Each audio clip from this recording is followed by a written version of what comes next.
Day 116, Psalms 73, 77 and 78. Chronological Bible reading with original Hebrew vocabulary. 3 Psalms of Asaph that go deep into faith's crisis. Psalm 73. The psalm affirms God's goodness, but the psalmist nearly slips when he sees the prosperity of the wicked.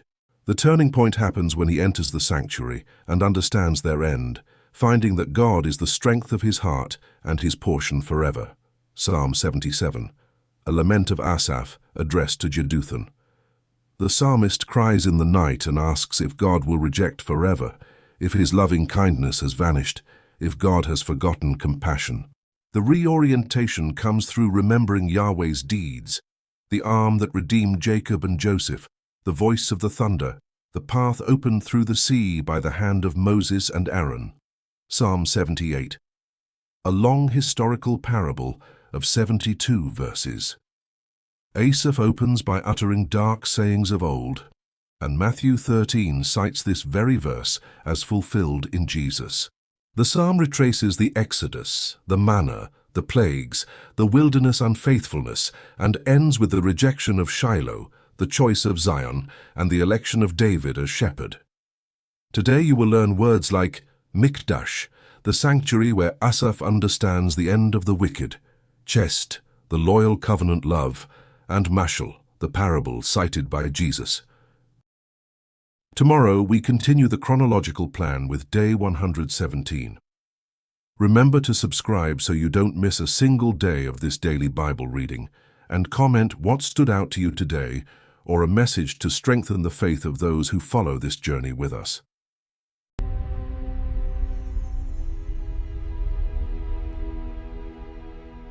Psalm chapter 73.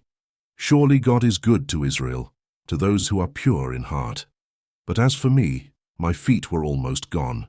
My steps had nearly slipped. For I was envious of the arrogant when I saw the prosperity of the wicked. For there are no struggles in their death, but their strength is firm. They are free from burdens of men, neither are they plagued like other men. Therefore pride is like a chain around their neck. Violence covers them like a garment, their eyes bulge with fat. Their minds pass the limits of conceit. They scoff and speak with malice. In arrogance they threaten oppression. They have set their mouth in the heavens. Their tongue walks through the earth. Therefore their people return to them, and they drink up waters of abundance. They say, how does God know? Is there knowledge in the Most High? Behold, these are the wicked. Being always at ease, they increase in riches. Surely I have cleansed my heart in vain, and washed my hands in innocence. For all day long I have been plagued and punished every morning. If I had said, I will speak thus, behold, I would have betrayed the generation of your children. When I tried to understand this, it was too painful for me, until I entered God's sanctuary and considered their latter end. Surely you set them in slippery places, you throw them down to destruction. How they are suddenly destroyed. They are completely swept away with terrors. As a dream when one wakes up, so, Lord, when you awake. You will despise their fantasies, for my soul was grieved. I was embittered in my heart. I was so senseless and ignorant. I was a brute beast before you. Nevertheless, I am continually with you. You have held my right hand. You will guide me with your counsel, and afterward receive me to glory. Whom do I have in heaven? There is no one on earth whom I desire besides you. My flesh and my heart fails, but God is the strength of my heart and my portion forever. For behold, those who are far from you shall perish. You have destroyed all those who are unfaithful to you. But it is good for me to come close to God. I have made the Lord Yahweh my refuge, that I may tell of all your works. Psalm chapter 77. My cry goes to God. Indeed, I cry to God for help, and for him to listen to me. In the day of my trouble I sought the Lord. My hand was stretched out in the night and didn't get tired. My soul refused to be comforted. I remember God, and I groan. I complain, and my spirit is overwhelmed. Selah. You hold my eyelids open. I'm so troubled that I can't speak. I have considered the days of old, the years of ancient times. I remember my song in the night. I consider in my own heart. My spirit diligently inquires, will the Lord reject us forever? Will he be favorable no more? Has his loving kindness vanished forever? Does his promise fail for generations? Has God forgotten to be gracious? Has he, in anger, withheld his compassion? Selah. Then I thought, I will appeal to this, the years of the right hand of the Most High. I will remember Yah's deeds, for I will remember your wonders of old. I will also meditate on all your work and consider your doings. Your way, God, is in the sanctuary. What God is great like God? You are the God who does wonders. You have made your strength known among the peoples. You have redeemed your people with your arm, the sons of Jacob and Joseph. Selah. The waters saw you, God. The waters saw you, and they writhed. The depths also convulsed. The clouds poured out water. The skies resounded with thunder. Your arrows also flashed around. The voice of your thunder was in the whirlwind. The lightnings lit up the world. The earth trembled and shook. Your way was through the sea, your paths through the great waters. Your footsteps were not known. You led your people like a flock, by the hand of Moses and Aaron. Psalm chapter 78. Hear my teaching, my people. Turn your ears to the words of my mouth. I will open my mouth in a parable. I will utter dark sayings of old, which we have heard and known, and our fathers have told us. We will not hide them from their children, telling to the generation to come the praises of Yahweh, his strength, and his wondrous deeds that he has done. For he established a covenant in Jacob, and appointed a teaching in Israel, which he commanded our fathers, that they should make them known to their children, that the generation to come might know, even the children who should be born, who should arise and tell their children, that they might set their hope in God, and not forget God's deeds, but keep his commandments, and might not be as their fathers, a stubborn and rebellious generation, a generation that didn't make their hearts loyal, whose spirit was not steadfast with God. The children of Ephraim, being armed and carrying bows, turned back in the day of battle. They didn't keep God's covenant, and refused to walk in his law. They forgot his doings, his wondrous deeds that he had shown them. He did marvelous things in the sight of their fathers, in the land of Egypt, in the field of Zoan. He split the sea and caused them to pass through. He made the waters stand as a heap. In the daytime he also led them with a cloud, and all night with a light of fire. He split rocks in the wilderness, and gave them drink abundantly as out of the depths. He brought streams also out of the rock, and caused waters to run down like rivers. Yet they still went on to sin against him, to rebel against the Most High in the desert. They tempted God in their heart, by asking food according to their desire. Yes, they spoke against God. They said, Can God prepare a table in the wilderness? Behold, he struck the rock, so that waters gushed out, and streams overflowed. Can he give bread also? Will he provide meat for his people? Therefore Yahweh heard, and was angry. A fire was kindled against Jacob. Anger also went up against Israel, because they didn't believe in God, and didn't trust in his salvation. Yet he commanded the skies above, and opened the doors of heaven. He rained down manna on them to eat, and gave them food from the sky. Man ate the bread of angels. He sent them food to the full.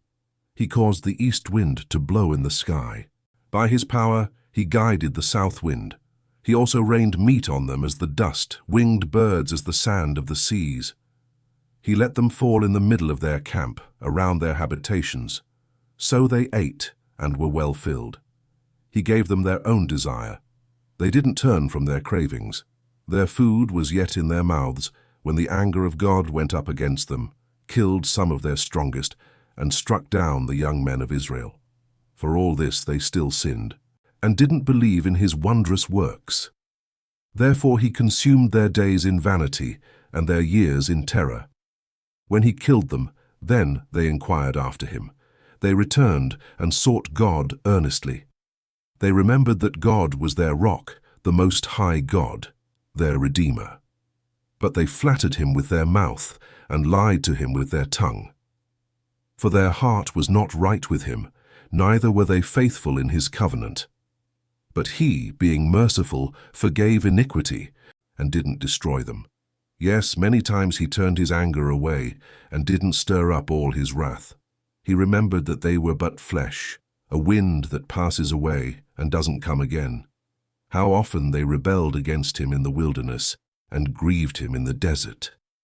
They turned again and tempted God and provoked the Holy One of Israel. They didn't remember his hand, nor the day when he redeemed them from the adversary, how he set his signs in Egypt, his wonders in the field of Zoan. He turned their rivers into blood and their streams so that they could not drink. He sent among them swarms of flies which devoured them, and frogs which destroyed them. He also gave their increase to the caterpillar and their labor to the locust. He destroyed their vines with hail, their sycamore fig trees with frost. He also gave over their livestock to the hail and their flocks to hot thunderbolts. He threw on them the fierceness of his anger, wrath, indignation, and trouble, and a band of angels of evil. He made a path for his anger. He didn't spare their soul from death, but gave their life over to the pestilence, and struck all the firstborn in Egypt, the chief of their strength in the tents of Ham. But he led out his own people like sheep, and guided them in the wilderness like a flock. He led them safely so that they weren't afraid, but the sea overwhelmed their enemies. He brought them to the border of his sanctuary, to this mountain, which his right hand had taken. He also drove out the nations before them, allotted them for an inheritance by line, and made the tribes of Israel to dwell in their tents. Yet they tempted and rebelled against the Most High God, and didn't keep his testimonies, but turned back and dealt treacherously like their fathers.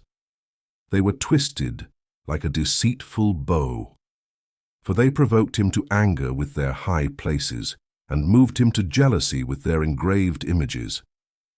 When God heard this, he was angry and greatly abhorred Israel, so that he abandoned the tent of Shiloh, the tent which he placed among men, and delivered his strength into captivity, his glory into the adversary's hand.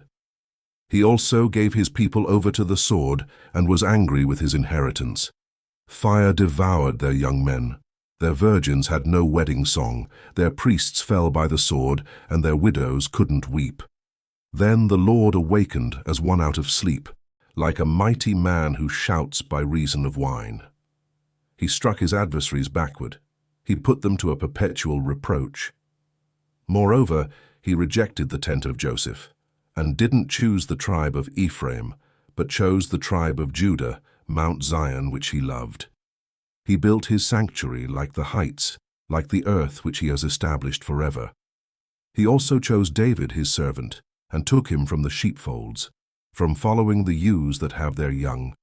He brought him to be the shepherd of Jacob, his people, and Israel, his inheritance. So he was their shepherd according to the integrity of his heart, and guided them by the skillfulness of his hands.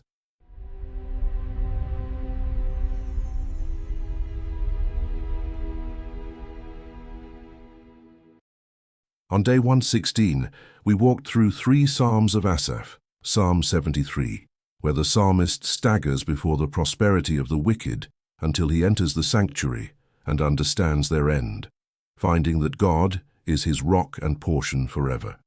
Psalm 77, a lament that cries in the night and reorients itself by remembering the wonders of the Most High's right hand, the arm that redeemed Jacob and Joseph, and the path opened through the sea by the hand of Moses and Aaron. Psalm 78, a long historical parable that retraces the Exodus, the manna, the plagues of Egypt, and the wilderness unfaithfulness, ending with the rejection of Shiloh and Ephraim, the choice of Zion, and the election of David as shepherd of Israel. Day 116 complete.